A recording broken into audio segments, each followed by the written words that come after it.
Hello everyone. आज का जो टॉपिक है power of self study. Power of self study क्या होता है, आज इसके बारे में डिस्कस करेंगे। तो आपके सामने कुछ पॉइंट में रखना चाहता हूं। पहला पॉइंट ये कि आप इस वीडियो के मोटिव को, इसके पीछे का उद्देश्य क्या है, इसमें क्या आपको सिखाने का प्रयास किया जा रहा है, क्या आपको समझाने का प्रयास किया जा रहा है। अगर आप इसको समझना चाहते हैं तो आपको इस वीडियो को अंत तक देखना होगा। तो ये वीडियो 10 मिनट की हो सकती है, 15 मिनट की हो सकती है, 20 मिनट की हो सकती है, क्योंकि बहुत ज्यादा समय स्टार्ट करने में क्या होगा कि जो टॉपिक इस पे डिस्कस किया जाएगा इस वीडियो में, वो अगर कम समय में डिस्कस करने का प्रयास किया जाएगा तो लॉजिकल नहीं हो पाएगा। तो अगर इसको लॉजिकल तरीके से आपको समझना है तो 10 मिनट, 15 मिनट या 20 मिनट का वीडियो हो सकता है, ठीक है ना। तो आपको पूरा समय आपको देखना पड़ेगा, आपको पूरा समय देना पड़ेगा इस वीडियो को देखने के लिए, चाहे 15 मिनट का हो, चाहे 20 मिनट का हो या 10 मिनट का हो, ठीक है। तभी आप इस वीडियो के मोटिव को समझ पाएंगे, ठीक है ना।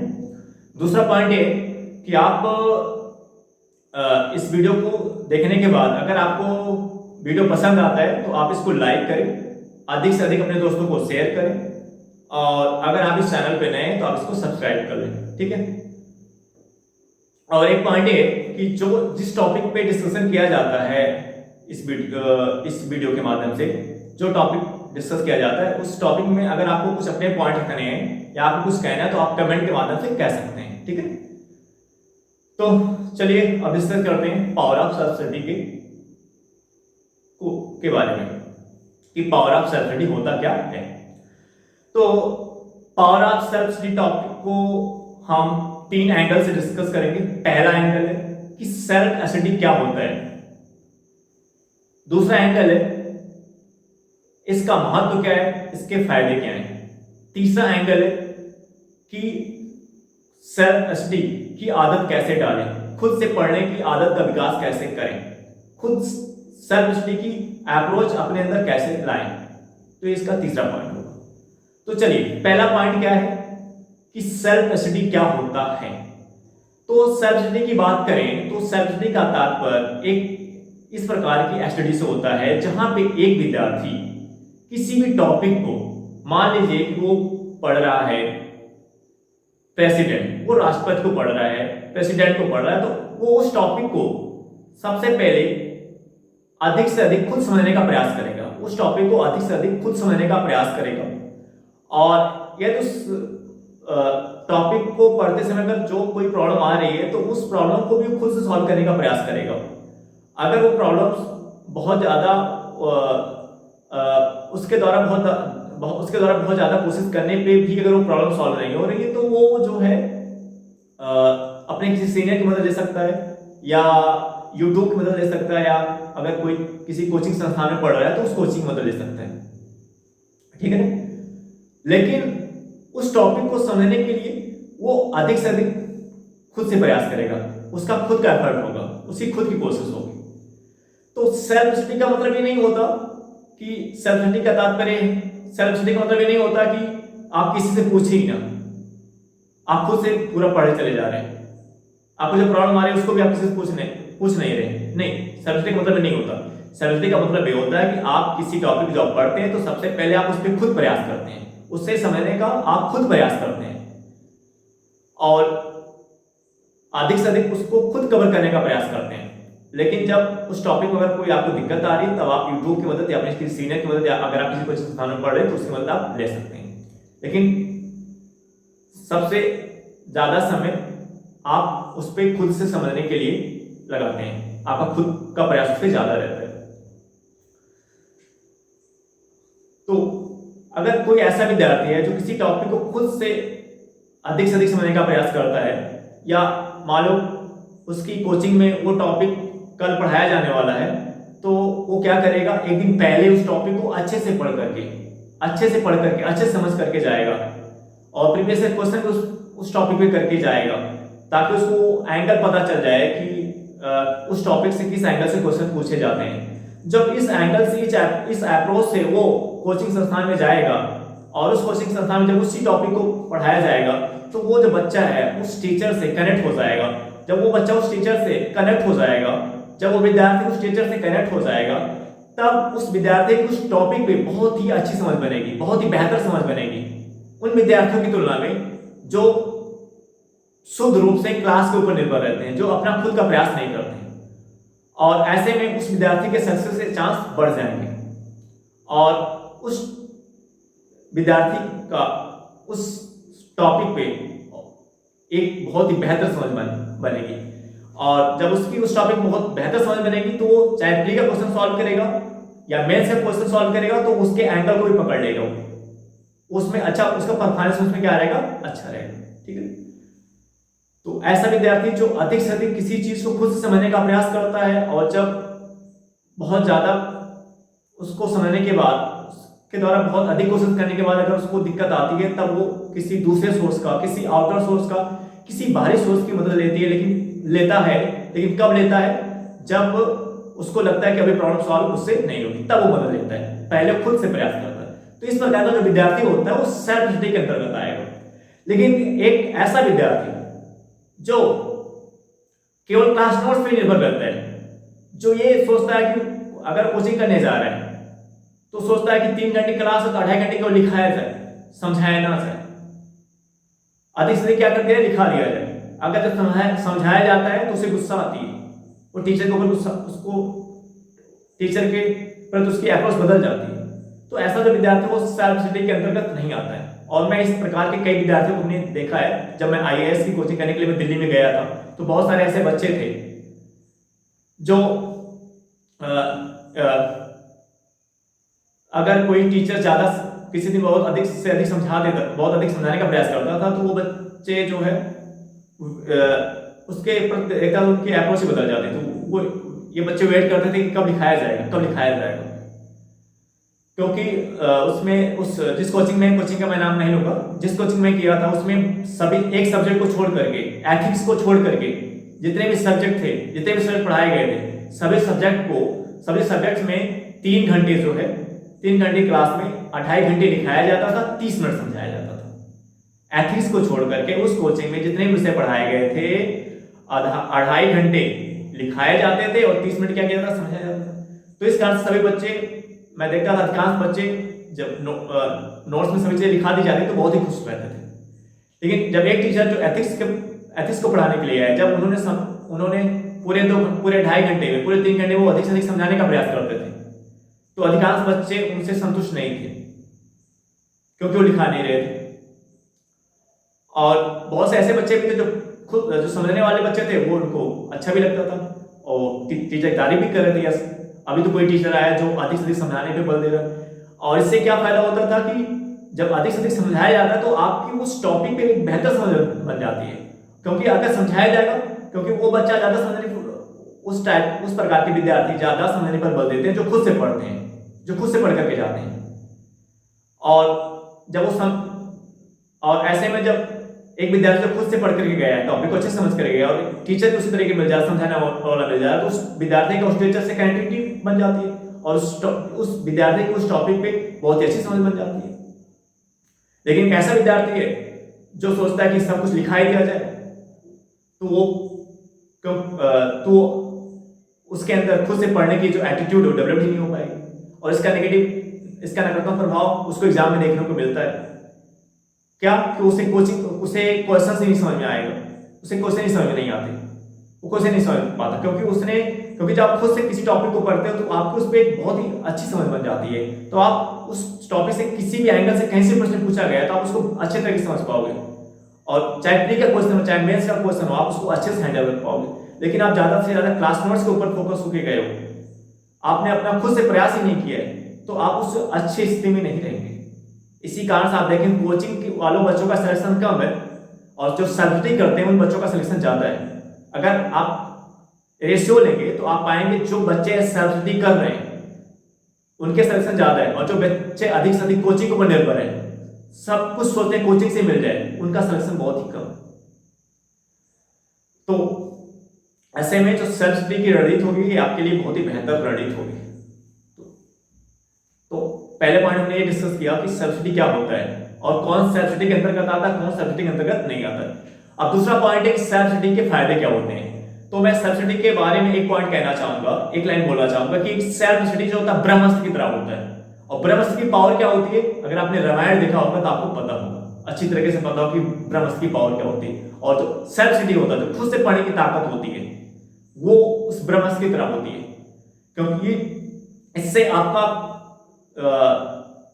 जो कॉन्फिडेंस है बिल्ड हो जाता है, आपका जो आत्मविश्वास है बढ़ जाता है। इसका जो मेजर फायदा क्या है, इससे आपका आत्मविश्वास बढ़ता है, आपका कॉन्फिडेंस बढ़ता है, आपका कॉन्फिडेंस बिल्ड होता है। और ये कॉन्फिडेंस, आपका जो आत्मविश्वास है, आपके लक्ष्य को प्राप्त करने में ये एक मजबूत हथियार की तरह काम करता है। और ये यूपीएससी की तैयारी में, किसी भी गवर्नमेंट एग्जाम की तैयारी में ये माना जाता है कि आपका कॉन्फिडेंस जितना तगड़ा होगा, आप उस एग्जाम के गेम में उतने ही आगे होंगे, आप उस लक्ष्य को प्राप्त करने के अधिक करीब में होंगे, वो लक्ष्य आपके बहुत ही निकट होगा। आपका कॉन्फिडेंस जितना क्या होगा, तगड़ा होगा। और आपका कॉन्फिडेंस तगड़ा कब होगा, जब आप टॉपिक्स को, किसी भी सब्जेक्ट को खुद अधिक से अधिक पढ़ने का प्रयास करोगे। क्योंकि आत्मविश्वास, कॉन्फिडेंस एक ऐसी चीज है जो आप किसी मेडिकल से नहीं खरीद सकते। आप चाहे 1 लाख दो किसी मेडिकल वाले को, चाहे 2 लाख दो, चाहे 3 लाख दो, चाहे 5 लाख दो, उससे बोलो कि मुझे ऐसी कोई टाइम दे दो जिससे मेरे अंदर कॉन्फिडेंस आए। और क्योंकि मैं सुना हूं कि आईएएस का एग्जाम पास करने के लिए कॉन्फिडेंस बहुत आवश्यक चीज होती है, इससे मेरे अंदर कॉन्फिडेंस आ जाएगा इस टॉनिक को पीने से, और मैं आईएएस के एग्जाम को पास करूंगा। तो कोई भी आप 10 लाख दे दें, करोड़ों रुपए खर्च कर डालेंगे, आपको कोई भी टॉनिक, इस प्रकार का कोई भी टॉनिक आपको देने वाला नहीं है, मिलेगा ही नहीं। तो इसका बहुत ही सिंपल अप्रोच है, बहुत ही सिंपल तरीका है इस आत्मविश्वास को डेवलप करने का। सिंपल अप्रोच है, क्या है, अभी मैं आपको तीसरे पॉइंट में इसका डिस्कशन करूंगा कि खुद से पढ़ने की आदत, सेल्फ स्टडी करने की आदत कैसे डालें, खुद से पढ़ने की आदत कैसे डालें, इसका विकास कैसे करें। तो दूसरा पॉइंट में जो आपके सम्मुख डिस्कस कर रहा है, तो इसके फायदे क्या हैं।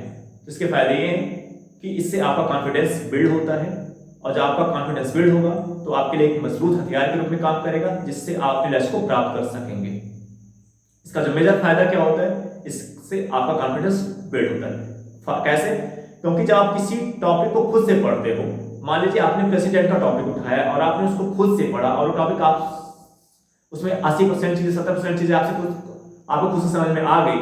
उसके बाद 30%, 25% को समझने के लिए आपने अपने सीनियर की मदद, आपने यूट्यूब की मदद, आपने कोचिंग की मदद ले ली, तो आपको ये आपके माइंड में रहेगा कि आपने इसमें अधिक से अधिक चीजों को समझने का खुद से प्रयास किया है। और उसके बाद जब आप प्रीवियस ईयर क्वेश्चन पेपर को सॉल्व करोगे, आप इसका फायदा जानते हो क्या होने वाला है, क्योंकि मैं इसको पर्सनली, इसका मेरे पास पर्सनल अनुभव है, खुद हमने ऐसा किया। क्योंकि जब मैं कोचिंग करने के बाद, कोचिंग के दौरान मैं जब कोचिंग कर रहा था, उस दौरान जब क्वेश्चन को सॉल्व करता था, नहीं होता था question, previous year question paper अच्छे से सॉल्व नहीं हो पाते थे। लेकिन जब मैं कोचिंग करने के बाद खुद से पढ़ना स्टार्ट किया, सेल्फ स्टडी करना शुरू किया, तो वही क्वेश्चन जो मैं कोचिंग में सॉल्व नहीं कर पाता था, वही सभी क्वेश्चन मुझे बाद में बहुत ही अच्छे तरीके से बनने लगे। और मैं मेंस का क्वेश्चन भी बहुत अच्छे से लिख पाता था, क्वेश्चन मेंस के मुझे बहुत अच्छे समझ में आ जाते थे। जो क्वेश्चन जब मैं कोचिंग के दौरान, जब मैं कोचिंग कर रहा था, जो क्वेश्चन मुझे समझ में नहीं आते थे मेंस के, कि क्या पूछ रहा है इसमें, क्या उसकी डिमांड है, वही क्वेश्चन जब मैं सेल्फ स्टडी करना स्टार्ट किया, वही क्वेश्चन मुझे बहुत इजीली समझ में आ जाते थे जब मैं प्रीवियस क्वेश्चन पेपर सॉल्व करता था या कोई टेस्ट भी सॉल्व करता था। तो ये मैं पर्सनली इसको मैं पर्सनली देखा हूँ, इसको मैं फील किया हूँ कि कैसे खुद से पढ़ने से कितना फायदा मिलता है, कितने बेनिफिट्स मिलते हैं खुद से पढ़ने से। तो जैसे मैं कहा कि अगर आपने कोई टॉपिक, आपने से प्रेसिडेंट का पढ़ा, और प्रेसिडेंट का पढ़ने के बाद आपने क्या किया, आपने 70-80% चीज, उसमें 70% चीजें आपने खुद से सीखी, 30% चीजों को सीखने के लिए आपने आउटर सोर्स, जैसे कोई आपका सीनियर हो गया, यूट्यूब हो गया, या आपने कोचिंग मदद ली, और उसके बाद आपने previous year question paper solve किया, और आपके से प्रीवियस ईयर क्वेश्चन पेपर अच्छे से बनने लगे, प्री की भी, मेंस से भी। तो इससे आपके अंदर एक इंटरनल खुशी आएगी, एक आंतरिक खुशी मिलेगी, और जो आंतरिक खुशी होगी उसी से आपका जो कॉन्फिडेंस होगा, आपका जो आत्मविश्वास होगा, बिल्ड होगा, जो आपके लिए एक मजबूत हथियार के रूप में काम करेगा। ठीक है, अब मैं तीसरे पॉइंट पे आता हूं कि सेल्फ स्टडी की आदत कैसे डालें, खुद से पढ़ने की आदत का विकास कैसे करें। तो सबसे पहले मैं उन विद्यार्थियों के संबंध में बात करूंगा जो क्लास 9th में, क्लास 10th में, क्लास 11th में और क्लास 12th में। तो क्योंकि अगर क्लास 9th में, क्लास 11th, क्लास 10th में है, क्लास 11th में, क्लास 12th में है, तो अभी उनके पास बहुत ज्यादा समय है। तो अभी से अगर वो ये अप्रोच रखेंगे खुद से पढ़ने का, तो आगे चल कर के उन्हें बहुत ही बेनिफिट्स होने वाला है। कहाँ पे? कंपटीशन में। तो सेल्फ स्टडी कैसे करें, इसकी आदत कैसे डालें, इसका बहुत ही बेसिक अप्रोच है। बेसिक अप्रोच क्या है कि आप अगर क्लास 9 में, 10th में, 11th में, 12th में, तो आप जहां भी पढ़ रहे हैं, आप कोचिंग के मदद से पढ़ या जहां क्लास करने जा रहे हैं, तो आप पहले पता कर लें कि उस क्लास में कल क्या पढ़ाया जाने वाला है। तो उस क्लास में कल का जो टॉपिक होगा, यानी कल जो पढ़ाया जाने वाला है, आप उसको क्या करें, एक दिन पहले उस टॉपिक को खूब अच्छे से पढ़ करके जाए, खूब अच्छे से पढ़ करके खुद से कोशिश करके जाए, उसमें अधिक से अधिक चीजों को समझने का आप खुद से प्रयास करके जाए। तो जब आप इस अप्रोच से, इस एटीट्यूड से आप नेक्स्ट डे जब क्लास में जाएंगे, खुद से पढ़ करके उस टॉपिक को अधिक से अधिक खुद समझ करके आप उस क्लास में जाएंगे, तब जब वो टॉपिक टीचर आपके सम्मुख डिस्कस करेगा, आपके सामने डिस्कस करेगा, तब आप उस टीचर से कनेक्ट हो जाओगे। जब उस टीचर से आप कनेक्ट हो जाओगे, तब उस टॉपिक को आप अच्छे से समझ पाओगे और आपकी उस टॉपिक में एक अच्छी समझ विकसित होगी। और जब आपकी एक अच्छी समझ विकसित होगी, तब आप बहुत से जो न्यूमेरिकल्स होते हैं, जो प्रॉब्लम्स होते हैं, आप उसको अच्छे से सॉल्व कर पाएंगे। और ही बेसिक अप्रोच आपको तब तक करना है जब तक आप ग्रेजुएशन करते हो, यानी क्लास 9, 10, 11, 12 से लेकर के आपको ग्रेजुएशन तक आपको इसी अप्रोच से आगे बढ़ना है। अगर आपने इस अप्रोच से ग्रेजुएशन तक आपने यही अप्रोच रखा, इसी अप्रोच से आपने पढ़ाई की, तो आपके अंदर खुद से पढ़ने की एक आदत डेवलप हो जाएगी। और जब आपके अंदर खुद से पढ़ने की आदत विकसित हो जाएगी, और इसके साथ ही साथ आपका कॉन्फिडेंस, आपका आत्मविश्वास बहुत ही बढ़ जाएगा, औरों की तुलना में बहुत ही ज्यादा रहेगा। तो ये जो आपकी खुद से पढ़ने की जो आदत बन गई ग्रेजुएशन तक कंप्लीट होते होते, और आपके अंदर जो आत्मविश्वास बढ़ गया, आपका जो कॉन्फिडेंस मजबूत हो गया है, यही 2 पॉइंट्स आपको कंपटीशन में आगे की तरफ ले जाएंगे। जब आप इस एटीट्यूड से जाओगे, खुद के पढ़ने के एटीट्यूड से, और एक मजबूत कॉन्फिडेंस को लेकर, एक मजबूत आत्मविश्वास को लेकर के आप कंपटीशन में उतरोगे, तो वहां भी आप यही अप्रोच रखोगे। और जब आप यही अप्रोच रखोगे, तो आप अपने सक्सेस के बहुत ही करीब होंगे। आप उसका अंदाजा भी नहीं लगा सकते हो कि आप उस सक्सेस के कितने करीब होंगे। ठीक है ना? अब मैं उन विद्यार्थियों के समय बात करूंगा जिनका ग्रेजुएशन कंप्लीट हो गया है, यानी जो ग्रेजुएशन कर चुके हैं और जो सेल्फ स्टडी यानी खुद पढ़ने से घबराते हैं। तो खुद पढ़ते हैं तो 2 मिनट पढ़ेंगे, उसके बाद पढ़ते नहीं है, फिर वो क्लास नोट्स को पकड़ लेते हैं, यानी खुद से पढ़ने की उनके अंदर एक हैबिट ही नहीं है। तो अब मैं उन विद्यार्थियों के समय बात कर रहा हूँ जो ग्रेजुएशन कर चुके हैं और वो खुद से नहीं पढ़ते हैं, खुद से उनकी पढ़ने की आदत नहीं है, तो कैसे करें? तो इसका एक बेसिक अप्रोच है, सिंपल अप्रोच है। इस सिंपल सा अप्रोच, अगर आपने कोचिंग ज्वाइन की है या आपने कोचिंग ज्वाइन नहीं की, दोनों कंडीशन बता रहा हूं। अगर आपने कोचिंग ज्वाइन की है तो आपको क्या करना है, अगर आपने मान लो आईएएस की कोचिंग आपने ज्वाइन किया है, चाहे आपने ऑफलाइन ज्वाइन किया हो या ऑनलाइन ज्वाइन किया हो, तो आपको ये करना होगा कि आप पता कर लें कि कल की क्लास में कौन सा टॉपिक पढ़ाया जाएगा। तो आप जब ये पता कर लेंगे कल की क्लास में कौन सा टॉपिक पढ़ाया जाएगा, तो आपको एक काम करना है, उस टॉपिक को आप एक दिन पहले खुद से 2 घंटे का समय, 3 घंटे का समय दे करके खुद से जाएं। खुद आप उस टॉपिक को 3 घंटे, 2 घंटे, 4 घंटे जितना हो सके पढ़ करके जाएं। अधिक से अधिक उस टॉपिक को खुद समझने का प्रयास करें। जब आप इस अप्रोच से आप जाओगे, इस एटीट्यूड से आप नेक्स्ट डे क्लास में जाओगे, और जब वही टॉपिक आपके सामने वो टीचर रखेगा, तो फिर आप उस टीचर से क्या हो जाओगे, कनेक्ट हो जाओगे। कनेक्ट होने का मतलब क्या हुआ कि आप, अगर वो टीचर अच्छे से समझा रहा है, यानी लिखाने वाला टीचर नहीं है, अधिक से अधिक समझाने वाला टीचर है, तो आप उससे कनेक्ट हो जाओगे। जब आप उससे कनेक्ट हो जाओगे, तो आपकी समझ उस टॉपिक में बहुत ही अच्छी बन पाएगी, बहुत ही बेहतर बन पाएगी।